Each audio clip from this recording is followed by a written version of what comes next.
Hello, you're listening to Questboard, a podcast where we make up random side quests. My name is Brandon. And I'm Tiffany. Just so you know, we are not professional writers in any way, shape, or form. At least we don't claim to be.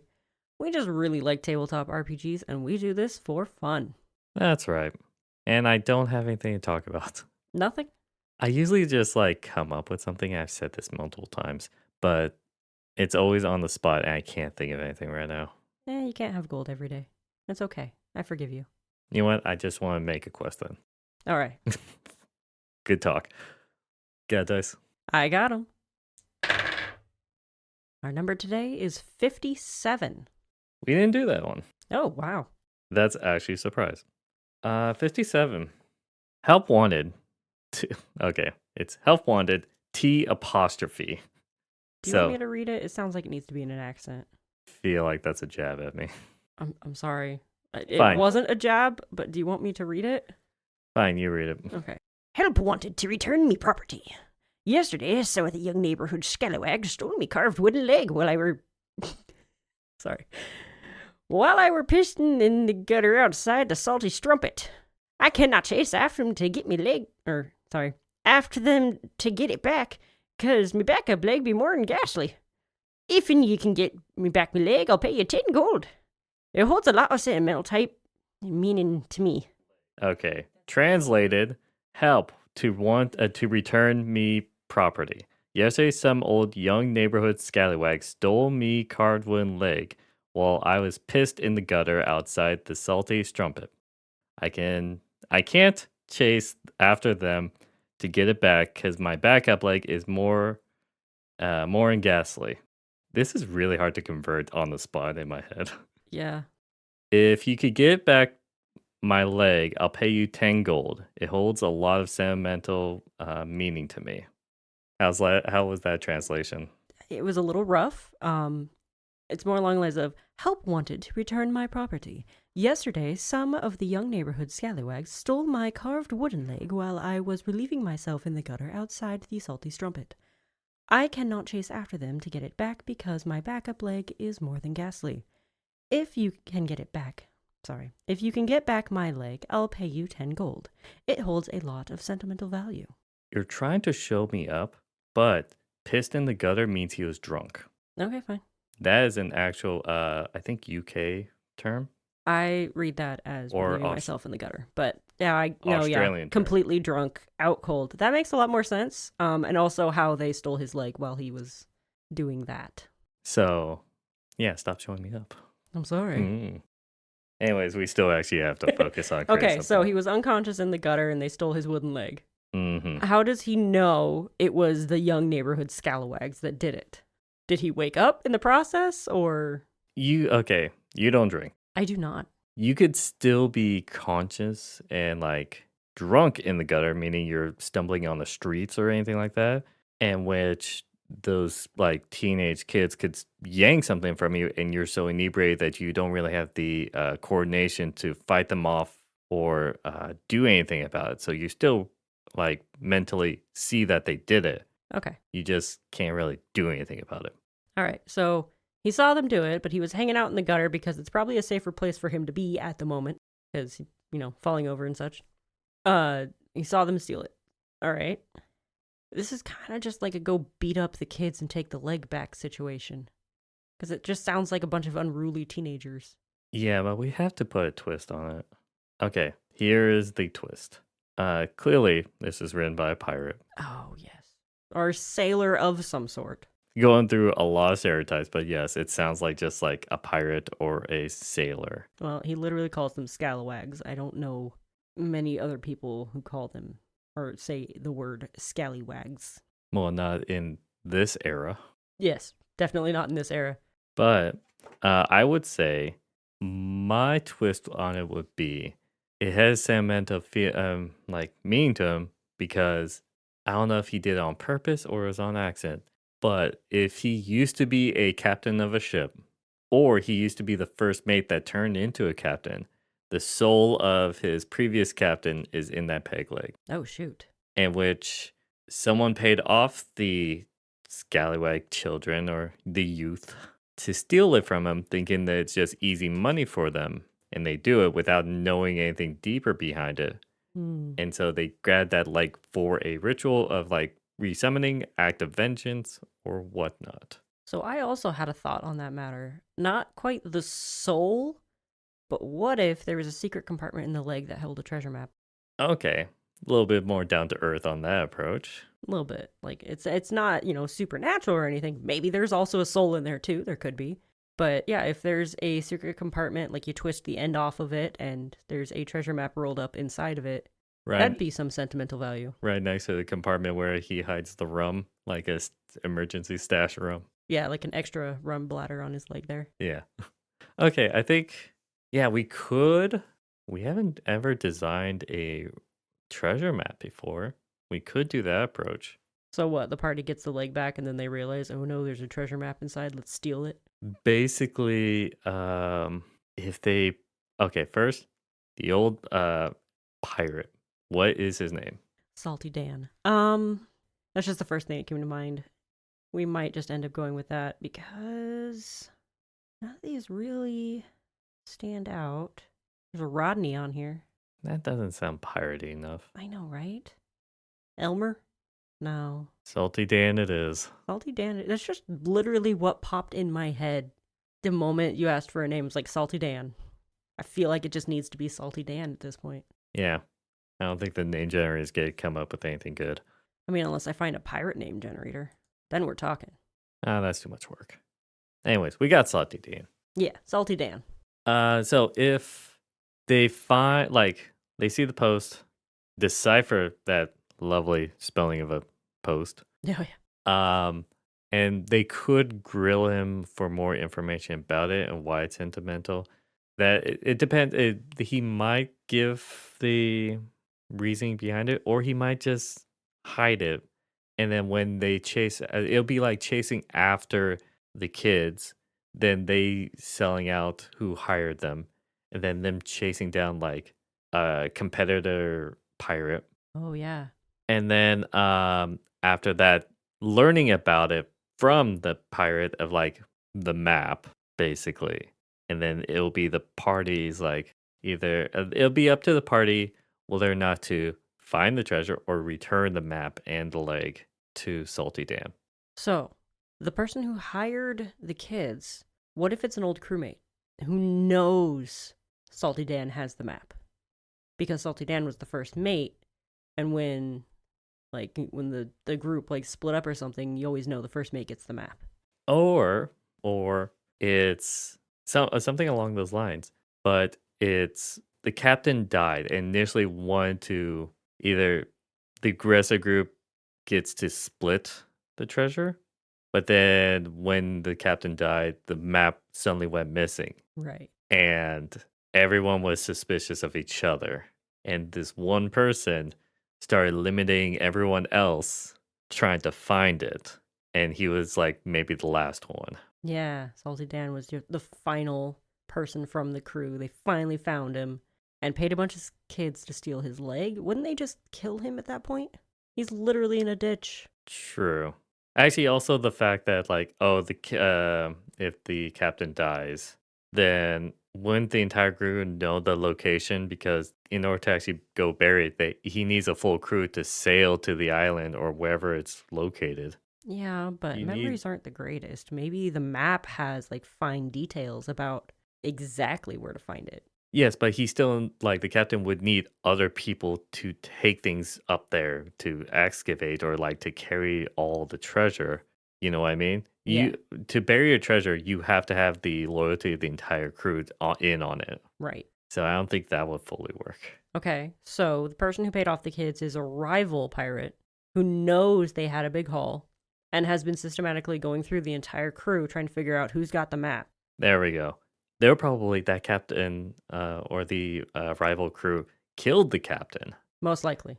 and trying to find the map for the treasure, and then the group disbanded or the initial crew disbanded, and so then they were hunting down each crew member one by one. Yes, Okay, there we go. that's the backstory. Now for the actual quest. Yeah, it's just him hunting down the teenagers, Mm-hmm. roughhousing them. Yeah, I don't think it would be so much, harming them in any way as intimidating the heck out of them to figure out what they did with the leg, and it wouldn't take much. Or a bribe. Bribery works too. But the whole point of this is to get the 10 gold, so you better not give them more than that, otherwise the whole quest is moot. But it might lead to them getting treasure. So the 10 gold would be worth bribery. But they don't know this yet. Yes, I know. Okay. It's up to them. Yeah, it is. So this will be in a city that has a port. It might be a harbor city or port city. Do you think that if they find out, do you think the rival crew is still in the bay or left? Ooh. Because we could turn this into an actual like boat adventure or sea adventure. Yeah, it could totally turn into that. Would they then return to Salty Dan and be like, hey, so they escaped, can we use your boat? Oh, it'd be an interesting one. They returned to Salty Dan, but his crew didn't get murdered. Like he's not the last one, and he's like, gotta get the crew back together, kind of thing. And Gosh. And now the party has a crew to man the ship that knows what they're doing. Perfect. Yes. He's like, okay, I've got a plan, but it involves me old crew. Cue Ocean 11 music. Yep. Gotta get the band back together. So they're not all dead. There's just a few left over that are not the best. They're probably drunk most of the time. Yeah, they're just Okay, do you remember the scene from the first Pirates of the Caribbean movie where Jack and Will had to wake up that first mate guy that's in all the movies? the guy that was in the pig pen. Yes, it's like that kind of scene where it's just like tosses his like to sober him up. It's like, oh my god, you're back. Tosses another one. I said I'm awake. That was for the stink. Shrugs like, fair point. Yeah, you're right. It's not pretty. But kind of like that, like Yeah. those kind of scenes. Definitely moments like that. This is the part where the game master can just make quirky characters. There is a podcast that I should catch up on, but I haven't listened to them for a while. It's called Dungeons and Randomness. It was a really interesting podcast. But the Dungeon Master had a mechanic where it's just like, hey, the party is like sort of in charge of a crew on a ship. And he asked every person in the party, hey, give me a one-word description like of a personality. And each of them gave a personality. And it's like, okay, these 4 crewmates that you have that's like you're in charge of, they have these personalities. Nice. Like once one of them gave him like nervous, so he made him a nervous wreck. There was another one that's just klutzy. Another one was just lazy and all that stuff. Nice. And just had them give the personality of the crewmates.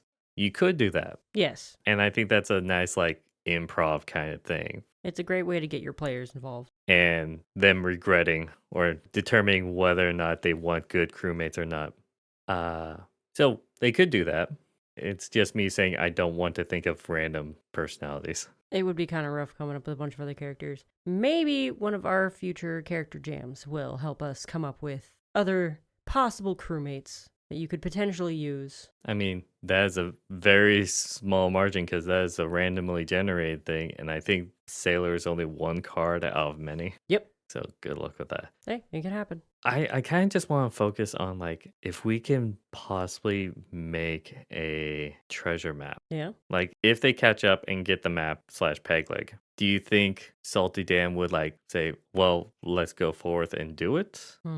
I feel like he would be worried that. Do we need to name the competitor? The other captain? Just the captain. Oh, Captain Parker.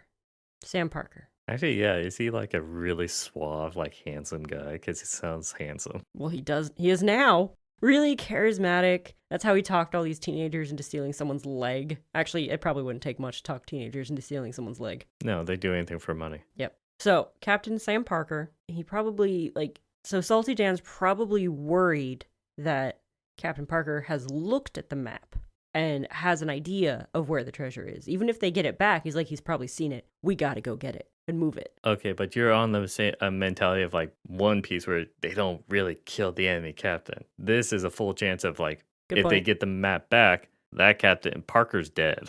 / sunk that ship in the middle of the sea or ocean or how far they've gone out. But what if he escapes? What if he does escape with his life? He's seen the map. Okay, you could have that if the DM could get somehow get him to escape without the map, and the party basically gets the map and all that stuff. So then Salty Dan be like, we need to catch it, like we need to get it, or else he's going to steal it from us. Yeah. Or maybe the process of chasing down the other captain, instead of getting it back right away, Salty Dan knows the map like the back of his hand. I mean, he's studied it for years. What if he's like, we have to go to where the map says we have to go because that's where Captain Parker's headed? I was kind of hoping that the map would be its own puzzle or riddle for the party to solve themselves. Oh, You know what I mean? yeah. Because I think that'll be a fun thing to toss to your players. Because not a lot of times you'll get that. That's true. It is fun to have a puzzle. Okay, new plan. Okay. They do get the map back from Captain Parker and kill him in the process. And then when questioning, like, they can question Salty Dan about, like, so why is this leg so sentimental to you? And he can be like, open up the end of it and be like, because it holds me map. I can't read it, but I have it. Like, he doesn't understand the puzzle either. He has no idea. Yeah. So maybe the crew can then help him understand the map and go find the treasure, and they can get it cut. Maybe he can offer them like an altar quest or something. Okay. I just thought of something. We could do a One Piece kind of thing where it's a famous map that pirates have fought over each other for some legendary treasure, fabled legendary treasure. The dungeon master could just say it's fabled, but it's not really that great. It's like, it's fabled and it's called the Two Piece. Yes, we'll call it the Two Piece. No, that just sounds like a swimsuit. No, the Two Piece is really just like a play off of toupee. Nice. Toupees.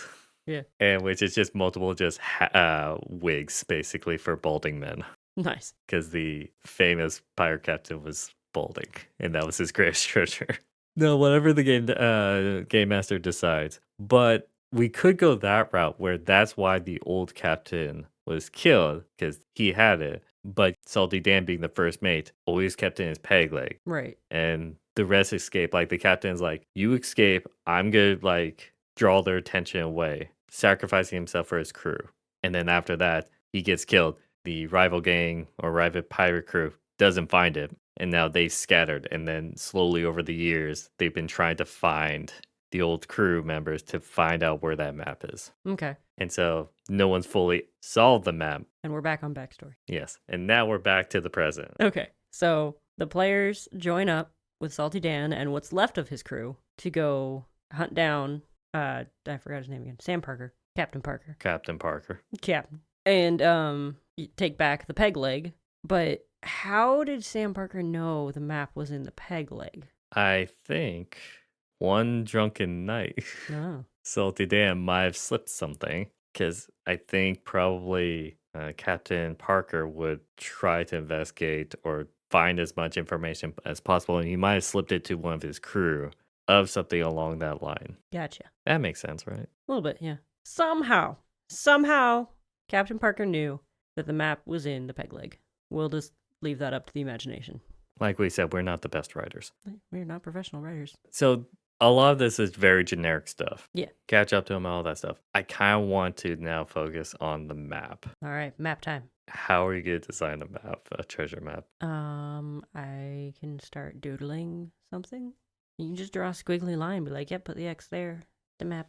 But you wanted a puzzle. I want like somewhat of a puzzle, and possibly the end goal would be like a dungeon Of course. with more traps in it. Of course. It's a famous treasure, so it's gotta be that. Okay, so it might lead to almost an ancient temple, maybe, that is rumored to hold treasure beyond your imagination. Okay. And ancient temples are usually riddled with booby traps. Yeah, let's go with that. So the clue about the temple could be something along the lines of talking about like landmarks around it, but land changes over time. So it could be a landmark that used to exist but doesn't anymore. One of the things I've always had an issue about in movies about like ancient treasure or anything like that is the clues / landmarks are always still there. Right? But I think we need to do that for this. Yeah. I understand logically it's stupid, but now that I'm on the writer's side, I kind of need it to be there. So Oh, wait, you're saying you do want the landmarks to still be there, or you want to make it so the landmarks actually aren't there anymore? From a writer's perspective, I want the landmarks to still be there because it just makes it easier. See, I was thinking something along the lines of, yeah, follow this creek into this point. But now the creek's a river, something like that. A certain mountain can still be there, because mountains kind of hang out for a while. But a creek can become a river. I really want to do this, but now it's sounding really hard to do on the spot. So you're saying now this is an opportunity for the dungeon master or game master to come up with a map that fits within the terrain of their world. True. I would suggest, like, if, especially this is pirates and all that stuff, having it near on islands, clusters of islands, or anything like that, have them navigate around that and using those as landmarks. Mm-hmm. And I just suddenly realized if this is a fantasy, so Pathfinder, D&D, or anything like that, Mhm. you could have it where this island that has the treasure located on would be in a area that's perpetually like fog, magical fog protecting it. Or I had a thought when you were kind of leading up to where this island is going to be. The island could be floating in the sky. And then you have to get the ship to fly? Yes, through fairy dust and magic. You can either do that, or there's other methods of flying. You can use, like, the people can all have, like, fly cast upon them and fly up there, or... You have to shake Tinkerbell for a very long time to get that ship to fly. She can do it herself. She has done it. She does it at the end of the movie. The ship flies. No, I think it's funny to just like take her by the small legs and just bang her on the side. That poor fairy. But I'm very evil, so Time for evil Brandon. that's always. At all times. I've always suggested some darker things. That's true. So either island is floating in the sky or surrounded by some sort of magical either fog, or there's like whirlpools constantly surrounding it, so there's no way to get to it unless you can like solve the puzzle of the whirlpools, of like the way to navigate them or something. Yeah, just use ChatGPT for some clues. Yeah, ChatGPT can come up with some interesting riddles. I would also think like possibly a cool one would be the clues can dictate how to peacefully cross waters that's infested by a kraken. Ooh. Like have it like the kraken be clearly way too high level for the party. Right. It's practically impossible. Mm-hmm. So it's the sense of following the rules or cracking the riddles to how to convince it or how to gain safe passage to get to the island. Some item to bring with you that no one would ever think to bring. That or like when the tentacles are grabbing the ship and all that stuff, you do something specific or anything like that. Like playing music, Tame the Beast. Just like Bioshock Infinite. I don't know this. Please elaborate. Great game. The main character goes to this tower to save, he gets hired to save Elizabeth from her captivity. And she is like being guarded by this huge steampunk like bird, Cool. like kaiju size bird. Nice. And it gets to a point where eventually, spoiler, where she realized that like you could play a certain sequence of notes and then she gains control of the bird. Ah, cool. Yeah. And it's one of those like story things where in the beginning he's an enemy and all that stuff. Then you gain control. And then the bird dies, and then you're super depressed about it. Because there was like the sense, I think it's been a while since I played that game. There was like a sense of it just wanted to protect her and then dies in like high pressure, deep water. It's super depressing watching the body float away and all that stuff. Wow. Yeah, it's a great game. God, I love that game. That actually made me think of something. So the map actually gives you like either a password or something that you can like shout at the Kraken that would let it know that you are peaceful, or not peaceful, like that you have the map, you are supposed to be here. And then the Kraken can lift your ship up and carry it through the whirlpools. Like, the Kraken can go through the whirlpools, no problem. That is nothing for it. It picks your ship up out of the water and just kind of like crab walks over the whirlpools and then sets it down right at the shore. I'm gonna ignore the crab walk part because that just does not like sound cool at all. I wanted to say crab walk. But this, the standard rule for like, or standard riddle when it comes to like playing in music as a solution Yeah. is always the word feed because FEED is 4 notes. It is. So that's one of the standard things. Don't do that because I'm sure that they'll get that instantly. But go obscure like that, Mm-hmm. where then they're really puzzled by it. But if they actually play the sequence of notes, oh wait, what happens if it's like a paragraph and uh the capitalized, like everything is not like lowercase except for the actual notes you need to play throughout the entire paragraph. Yeah. Those are capitalized. There's that. That's kind of obscure. One of the hardest things about like making riddles or traps is it sounds like the connection is good when you know the solution, but when you don't, it's complicated and it's really hard. And that might be too complicated. Make it as complicated as you think it needs to be for your party. If you've got a party that's really good at figuring out puzzles, make it super complicated. If you have a party that struggles with children's puzzles, make it really easy. I saw a thing online where they suggest if you make D&D puzzles or anything like that or riddles, just look up riddles for kindergartners. Yep. And that's what you should do. And I always thought that was weird until I don't know if I ever told you.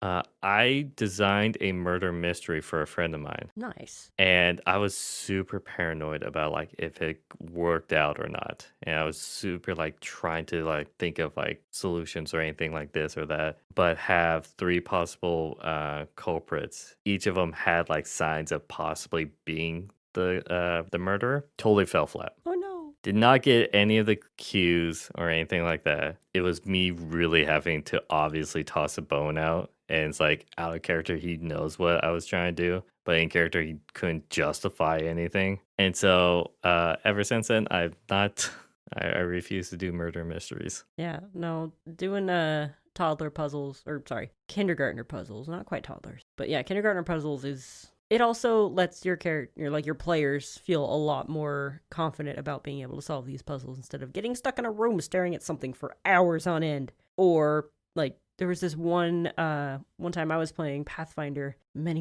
years ago, where our DM actually brought in pieces of a board game, the game Blockus. Really fun. It's got these like little square pieces that kind of look like Tetris pieces. And throughout the dungeon we were going through, we found these pieces. And then at the end of the dungeon, we found a pedestal with a square shape on it. The point was to arrange the pieces into a perfect square.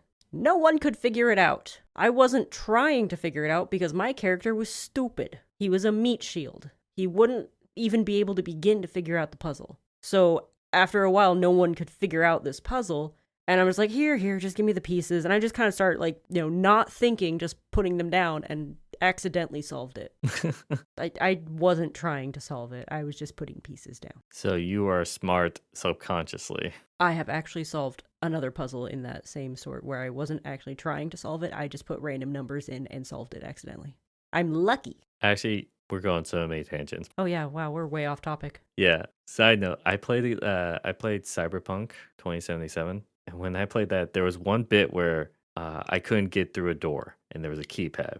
Doors. And there was like in the room, it was like computers and all that stuff. The thing you're supposed to do is like search through the computers and one of them has an email. It's like, hey, you keep forgetting the passcode. It's this. But I just saw it. I'm like, 1, 2, 3, 4. And it opened. Oh my gosh. And I was laughing so hard that I just guessed a generic one and it opened. Another side note to the side note. So a long time ago, I was given a PlayStation 2 Slim.